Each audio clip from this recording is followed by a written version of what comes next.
एक अछूत बालक जिसे स्कूल में बोरी पर बैठना पड़ता था, उसी ने भारत का सबसे बड़ा संविधान लिखा, महिलाओं को समान अधिकार दिलाए, आरबीआई की नींव रखी और करोड़ों शोषितों को इंसानियत का हक दिया। स्टडी वेल 91 के साथ ये है बाबा साहेब डॉक्टर भीमराव अंबेडकर की पूरी अमर कहानी। जय हिंद दोस्तों, आइए शुरू करते हैं। स्लाइड 1। 1। Doctor B R. अंबेडकर का जन्म 1891, 14 अप्रैल 1891, महू छावनी, मध्य प्रदेश। सामाजिक असमानता के बीच एक महानायक का उदय। भारतीय समाज में गहरी जातिगत व्यवस्था के दौर में सूबेदार रामजी मालोजी सकपाल और भीमाबाई के घर 14वीं संतान के रूप में भीमराव का जन्म हुआ। उनका जन्म महार जाति में हुआ था, जिसे उस समय अछूत माना जाता था। महार दलित समुदाय में जन्म, जिन्हें भयानक सामाजिक और आर्थिक भेदभाव का सामना करना पड़ता था। पिता ब्रिटिश भारतीय सेना में सूबेदार थे, जिससे उन्हें बचपन से ही अनुशासन मिला। उनका मानना था कि भारतीय समाज एक ऐसी बिना सीढ़ियों वाली बहुमंजिला इमारत के समान है, जहां कोई सामाजिक संपर्क संभव नहीं है। 2। बचपन का संघर्ष और भेदभाव। 1890 का दशक। सातारा में शिक्षा प्राप्त करने के दौरान नन्हे भीमराव को भयानक छुआछूत का सामना करना पड़ा। उन्हें कक्षा के बाहर एक बोरी पर बैठना पड़ता था और स्कूल के चपरासी के बिना पानी पीने की अनुमति नहीं थी। नो प्यून नो वाटर की दर्दनाक और अमानवीय स्थिति का सामना। प्यास बुझाने के लिए ऊंची जाति के व्यक्ति द्वारा दूर से पानी गिराया जाता था ताकि बर्तन अछूत ना हो जाए। ब्राह्मण शिक्षक कृष्णाजी केशव अंबेडकर के स्नेह के कारण स्कूल रिकॉर्ड में उनका उपनाम आम्बेड मेकर से अंबेडकर पड़ गया। 3। मैट्रिक की ऐतिहासिक सफलता। 1907, एल्फिंस्टन हाई स्कूल, मुंबई। महार समुदाय के पहले छात्र की ऐतिहासिक उपलब्धि। तमाम सामाजिक बाधाओं और घोर गरीबी को पार करते हुए भीमराव ने एल्फिंस्टन हाई स्कूल से अपनी मैट्रिक की परीक्षा पास की। उनके समुदाय के लिए ये एक अद्वितीय और ऐतिहासिक अवसर था। इस समारोह में दादा केलुस्कर ने उन्हें गौतम बुद्ध की जीवनी भेंट की, जिसने उनके जीवन दर्शन पर गहरा प्रभाव डाला। इस अभूतपूर्व सफलता पर उनके समुदाय द्वारा एक बड़ा सार्वजनिक समारोह आयोजित किया गया। महार जाति से मैट्रिक पास करने वाले वे पहले छात्र बने। 4। उच्च शिक्षा की ओर कदम। 1912, एल्फिंस्टन कॉलेज, बॉम्बे विश्वविद्यालय।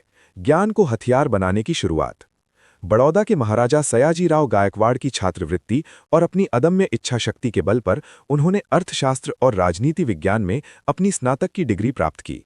बॉम्बे विश्वविद्यालय से जुड़े प्रतिष्ठित एल्फिंस्टन कॉलेज से सफलतापूर्वक डिग्री पूरी की। संस्कृत पढ़ने की तीव्र इच्छा थी, लेकिन अछूत होने के कारण उन्हें इसे पढ़ने से रोका गया और फारसी पढ़ने के लिए मजबूर किया गया। उच्च शिक्षा ने उनके भीतर सामाजिक मुक्ति, स्वाभिमान और समानता की मजबूत नींव रखी। 5। कोलंबिया विश्वविद्यालय में अध्ययन। 1913, न्यूयॉर्क, संयुक्त राज्य अमेरिका। वैश्विक दृष्टिकोण और स्वतंत्रता का पहला अनुभव। बड़ौदा राज्य से 11.50 पाउंड प्रतिमाह की छात्रवृत्ति पाकर डॉक्टर अंबेडकर उच्च शिक्षा के लिए अमेरिका गए। पहली बार उन्हें छुआछूत की छाया से दूर स्वतंत्रता और समानता का वास्तविक अनुभव हुआ। शैक्षणिक शिखर। 1915 में एमए और 1927 में पीएचडी की महान उपाधि प्राप्त की। दार्शनिक प्रभाव। अपने प्रोफेसर और प्रसिद्ध दार्शनिक जॉन डीवी के व्यवहारिक और लोकतांत्रिक विचारों से गहराई से प्रभावित हुए। ऐतिहासिक शोध। भारत में जातियां, उनकी कार्यप्रणाली, उत्पत्ति और विकास विषय पर एक ऐतिहासिक शोध पत्र प्रस्तुत। 6। बड़ौदा में संघर्ष और अपमान। 1917, 1917, बड़ौदा, बड़ौदा रियासत। उच्च शिक्षा के बावजूद जातिगत क्रूरता का कड़वा सच। अमेरिका और लंदन से उच्च शिक्षा प्राप्त करने के बाद जब वे महाराजा के सैन्य सचिव यानी मिलिट्री सेक्रेटरी के रूप में बड़ौदा लौटे, तो उन्हें फिर से भयानक छुआछूत का सामना करना पड़ा। योग्यता का तिरस्कार।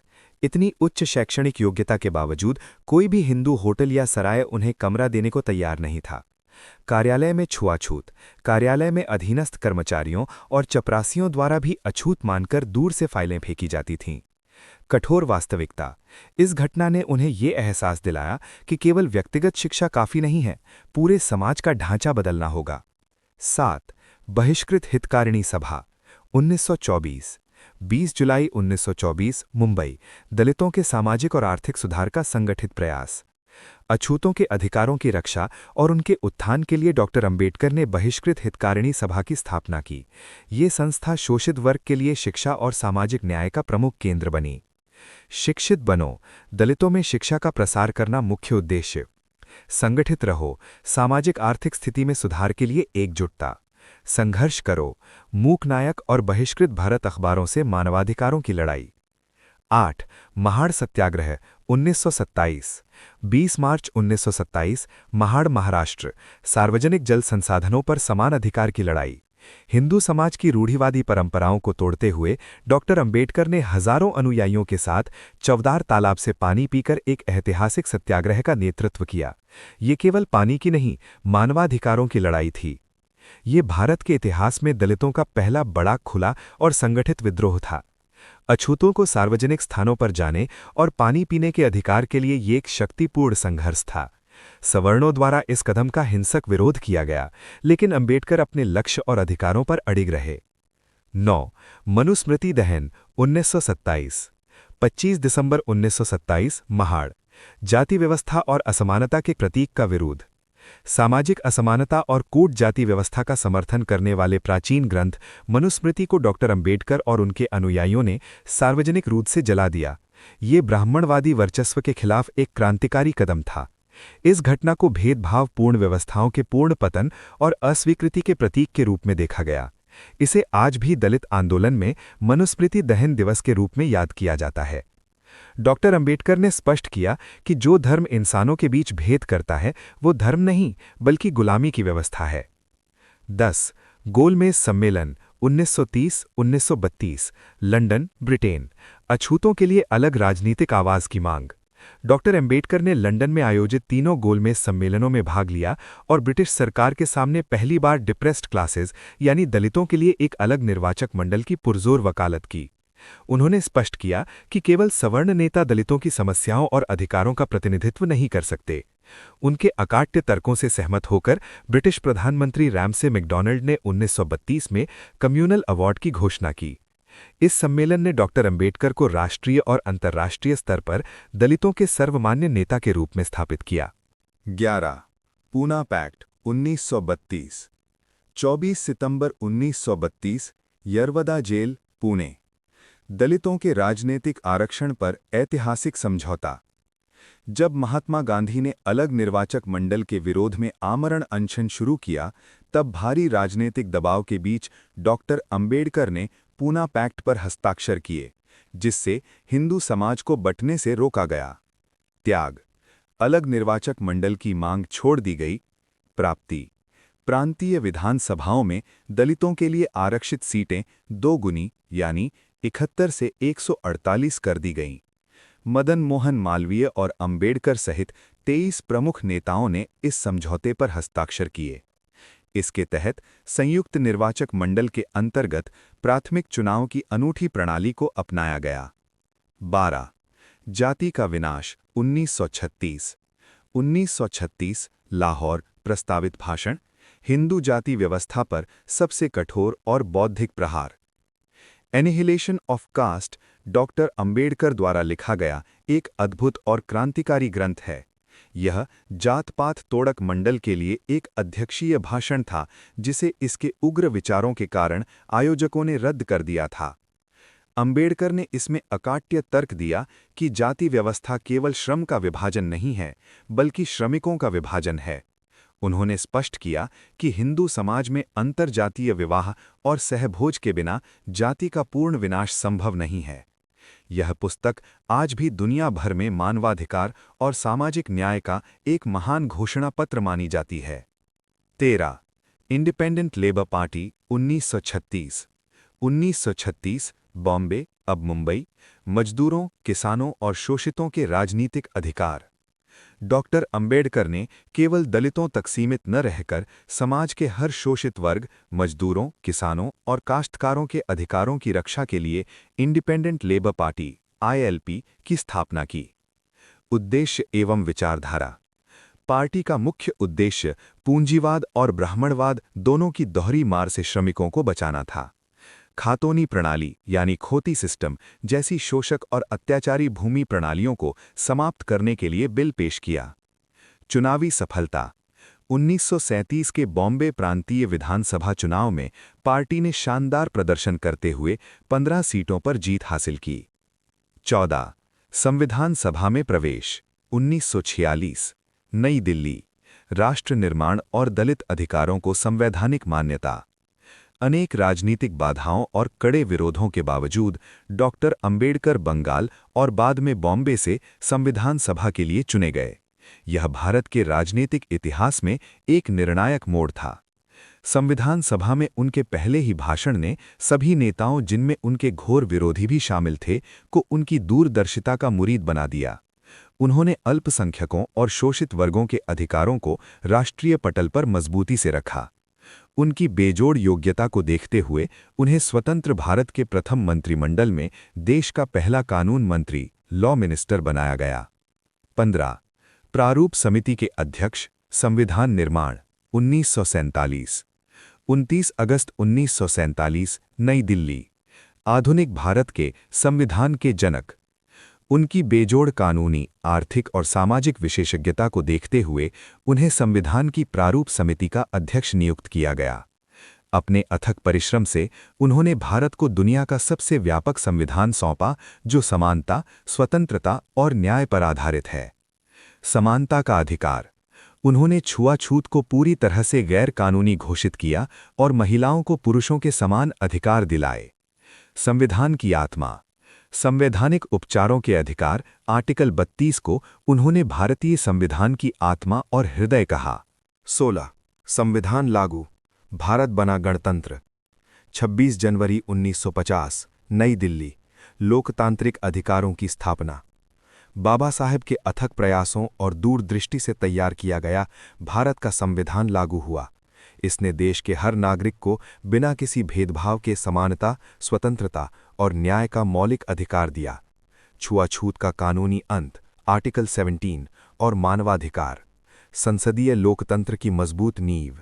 विश्व का सबसे बड़ा लिखित संविधान। 17 स्वतंत्र भारत के प्रथम कानून मंत्री। 15 अगस्त 1947 से 1951 स्वतंत्र भारत की संसद दिल्ली। आधुनिक कानूनी सुधार। आज़ाद भारत के पहले मंत्रिमंडल में प्रधानमंत्री नेहरू के आमंत्रण पर बाबा साहेब ने कानून मंत्री का पद संभाला। ये उनके असीमित ज्ञान और नेतृत्व क्षमता का ऐतिहासिक सम्मान था। कानूनी ढांचे का आधुनिकीकरण और प्रगतिशील नीतियां। शोषित वर्गों और महिलाओं के अधिकारों की स्पष्ट वकालत। राष्ट्र निर्माण और प्रशासनिक सुधार में प्रत्यक्ष भागीदारी। 18 हिंदू कोड बिल, महिलाओं के अधिकारों की क्रांति। 1951 संसद भवन, लैंगिक समानता स्थापित करना। बाबा साहेब ने महिलाओं को संपत्ति में हिस्सा, तलाक का अधिकार और गोद लेने का कानूनी अधिकार दिलाने के लिए ये ऐतिहासिक बिल पेश किया। ये भारतीय पितृसत्तात्मक समाज पर उनका सबसे कड़ा प्रहार था। संपत्ति और विवाह के कानूनों में ऐतिहासिक सुधार। महिलाओं को पुरुषों के बिल्कुल समान कानूनी अधिकार। लैंगिक समानता के प्रति अटूट और निडर प्रतिबद्धता। 19 मंत्रिमंडल से इस्तीफा, सिद्धांतों पर अडिग। 27 सितंबर 1951 दिल्ली। सिद्धांतों और अधिकारों के लिए बलिदान। जब संसद में रूढ़िवादी विचारों के कारण हिंदू कोड बिल पारित नहीं हो सका, तो बाबा साहेब ने महिलाओं के अधिकारों के लिए सत्ता को ठुकरा दिया और अपने पद से ऐतिहासिक इस्तीफा दे दिया। सत्ता और पद से अधिक समाज सुधार को महत्व। वैचारिक दृढ़ता और निबदांग ईमानदारी का सर्वोच्च प्रतीक। भारतीय महिलाओं के सम्मान के लिए अद्वितीय और साहसिक कदम। 20 ऐतिहासिक बौद्ध धर्म दीक्षा। 14 अक्टूबर 1956 दीक्षा भूमि, नागपुर। समानता और करुणा का मार्ग। जातिवाद के दमन से मुक्त एक समतामूलक समाज के निर्माण के लिए बाबा साहेब ने अपने लाखों अनुयायियों के साथ बौद्ध धर्म अपनाया। उन्होंने 22 प्रतिज्ञाएं देकर मानसिक आज़ादी की एक नई शुरुआत की। भारत में नवयान बौद्ध धर्म की शुरुआत। लगभग 5 लाख अनुयायियों के साथ शांतिपूर्ण महादीक्षा। शुद्ध मानवतावाद और वैज्ञानिक सोच पर आधारित धर्म। महापरिनिर्वाण, एक युग का अंत। 6 दिसंबर 1956 दिल्ली। अंतिम संस्कार, चैत्यभूमि, मुंबई। जीवन का अंतिम सफर। अपनी महान पुस्तक द बुद्ध एंड हिज धम्म को पूरा करने के कुछ ही दिनों बाद बाबा साहेब का निधन हो गया। दादर चौपाटी, चैत्यभूमि पर लाखों लोगों ने अपने मसीहा को अंतिम विदाई दी। चैत्यभूमि पर मसीहा के दर्शन के लिए उमड़ा जनसैलाब। पूर्ण बौद्ध रीति रिवाजों और राजकीय सम्मान के साथ अंतिम संस्कार। एक महान, अजेय और संघर्षपूर्ण जीवन की परम शांति। भारत रत्न, राष्ट्र का सर्वोच्च सम्मान। 1990, नई दिल्ली, मरणोपरांत। अप्रतिम राष्ट्रीय योगदान की स्वीकृति। सामाजिक न्याय, दलित उत्थान और राष्ट्र निर्माण में उनके असीमित योगदान को कृतज्ञतापूर्वक स्वीकार करते हुए भारत सरकार ने उन्हें देश के सर्वोच्च नागरिक सम्मान भारत रत्न से अलंकृत किया। संविधान निर्माण और अभूतपूर्व समाज सुधार के लिए आधिकारिक सम्मान। राष्ट्रीय पटल पर शोषितों और वंचितों की वैचारिक विजय। करोड़ों भारतीयों के लिए असीम गौरव और भावुकता का क्षण। शिक्षा में अद्वितीय योगदान। आजीवन, संपूर्ण भारत, ज्ञान को सशक्तिकरण का हथियार बनाना। बाबा साहेब का दृढ़ मानना था कि शिक्षा शेरनी का दूध है। उन्होंने पीपल्स एजुकेशन सोसाइटी की स्थापना की और सिद्धार्थ कॉलेज बनाकर शोषितों के लिए उच्च शिक्षा के बंद दरवाजे खोल दिए। प्रसिद्ध नारा, शिक्षित बनो, संगठित रहो, संघर्ष करो। कोलंबिया और एलएसी से उच्च शिक्षा पाने वाले पहले भारतीय दलित। संविधान में मुफ्त शिक्षा और छात्रवृत्ति की मजबूत वकालत। सामाजिक न्याय के मसीहा। आजीवन संघर्ष, भारत, जाति व्यवस्था का संपूर्ण विनाश। उन्होंने अछूतों और शोषित वर्गों के उनके मानवीय अधिकार दिलाने के लिए अपना सर्वस्व न्यौछावर कर दिया। उनका मुख्य उद्देश्य समाज में मौजूद हर प्रकार के भेदभाव को जड़ से खत्म करना था। महाड़ सत्याग्रह से लेकर जाति का विनाश, अनाइहिलेशन ऑफ कास्ट तक का सफर। वंचितों के लिए राजनीतिक अधिकारों और आरक्षण की निर्णायक लड़ाई। अस्पृश्यता का कानूनी अंत और मानवीय गरिमा की बहाली। भारतीय संविधान के मुख्य वास्तुकार। 1947 से 1950 संविधान सभा, विश्व का सबसे बेहतरीन लोकतंत्र बनाना। प्रारूप समिति के अध्यक्ष के रूप में उन्होंने दुनिया भर के संविधानों का गहन अध्ययन किया और भारत को एक ऐसा समावेशी दस्तावेज दिया जो आज भी हमारे लोकतंत्र की रीढ़ है। भारत की विशाल विविधताओं को एक अखंड सूत्र में पिरोया। मौलिक अधिकारों, फंडामेंटल राइट्स से अल्पसंख्यकों और महिलाओं की रक्षा। भारत की वातावरणों को भारत बोध निखुंद यात्रा। एक मजबूत केंद्र के साथ लचीला और प्रगतिशील संघीय ढांचा। आधुनिक भारत के निर्माता। स्वतंत्रता से वर्तमान तक भारत के हर क्षेत्र में दूरदर्शी आर्थिक और सामाजिक नीतियां। भारत का रिजर्व बैंक, आरबीआई, वित्त आयोग, श्रम सुधार और नदी घाटी परियोजनाएं। आधुनिक भारत का शायद ही कोई ऐसा बुनियादी ढांचा हो जिस पर बाबा साहेब की दूरदृष्टि की गहरी छाप न हो। उनके शोध ग्रंथ the problem of the rupee पर आरबीआई की स्थापना, भारत में 8 घंटे के कार्य दिवस का ऐतिहासिक नियम, मजदूरों, महिलाओं और किसानों के लिए व्यापक कल्याणकारी नीतियां, युवाओं के लिए अनंत ऊर्जा का स्रोत, वर्तमान काल वैश्विक स्तर पर कठोर परिश्रम और आत्मविश्वास की प्रेरणा। एक अछूत बालक से लेकर राष्ट्र के भाग्य विधाता बनने तक का उनका सफर हर युवा के लिए सबसे बड़ी प्रेरणा है। उन्होंने साबित किया कि ज्ञान और अदम्य इच्छाशक्ति के बल पर पूरी दुनिया को बदला जा सकता है। विश्व पटल पर ज्ञान का प्रतीक, अंधविश्वास के खिलाफ तर्कशील और वैज्ञानिक दृष्टिकोण का संदेश, लाख मुसीबतों के बावजूद कभी हार न मानने की अदम्य भावना। विश्व पटल पर सिंबल ऑफ नॉलेज, वर्तमान, अंतर्राष्ट्रीय स्तर पर मानवाधिकारों के लिए वैश्विक सम्मान। बाबा साहेब अब केवल भारत तक सीमित नहीं हैं। कोलंबिया यूनिवर्सिटी से लेकर लंदन स्कूल ऑफ इकोनॉमिक्स तक पूरी दुनिया में उनके अर्थशास्त्र, न्याय और मानवाधिकार के अद्वितीय सिद्धांतों का लोहा मानती है। कोलंबिया यूनिवर्सिटी द्वारा 300 वर्षों के सर्वश्रेष्ठ छात्रों में प्रथम स्थान, हंगरी और अफ्रीका सहित विश्व भर में मानवाधिकार आंदोलनों की प्रेरणा, वैश्विक स्तर पर समानता और न्याय के अंतर्राष्ट्रीय प्रतीक। समानता की अमर विरासत, अनंतकाल, विश्व भर में जय भीम, न्याय और समानता का नारा। उनकी विचारधारा किसी एक जाति या वर्ग की नहीं बल्कि संपूर्ण मानवता की है। जब तक समाज में किसी भी रूप में असमानता रहे भी, बाबा साहेब के विचार हमें न्याय के लिए हमेशा प्रेरित करते रहेंगे। एक समतामूलक, प्रबुद्ध और न्यायपूर्ण समाज का वैश्विक विजन। 2 जातिवाद और दमन के खिलाफ विश्वव्यापी और अमर गुण। 3 जय भीम अब केवल एक अभिवादन नहीं बल्कि एक क्रांति का विचार है। युग युगांतर के बाबा साहेब, हमेशा के लिए हर भारतीय के हृदय में एक अमर विचारधारा। डॉक्टर भीमराव अंबेडकर का जीवन मानव इतिहास की सबसे महान और संघर्षपूर्ण कहानियों में से एक है। वे केवल संविधान निर्माता नहीं बल्कि करोड़ों शोषितों के मसीहा और आधुनिक भारत के सबसे अनमोल रत्न हैं। करोड़ों भारतीयों को अंधकार से प्रकाश की ओर ले जाने वाले युग पुरुष, पीढ़ियों और सदियों तक जीवित रहने वाली प्रबुद्ध विचारधारा, भारत के सच्चे राष्ट्र निर्माता और ज्ञान के सूर्य को कोटि कोटि नमन। तो दोस्तों, ये थी डॉक्टर भीमराव अंबेडकर जी की प्रेरणादायक जीवन यात्रा। अगर आपको ये वीडियो पसंद आया हो तो लाइक, शेयर और सब्सक्राइब जरूर करें। जय भीम।